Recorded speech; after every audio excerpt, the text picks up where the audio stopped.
Do you want to message on Facebook Marketplace? You can send a message to Marketplace seller with just a few simple steps. Before we begin, please like this video and subscribe to our channel.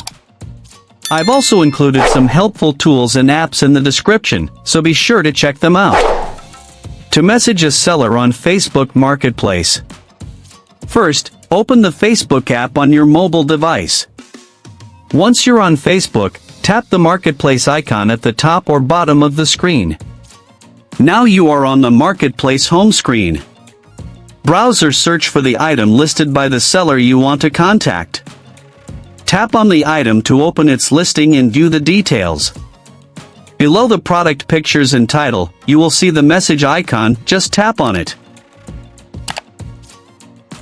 A chat screen will open in the Messenger app where you can type your message.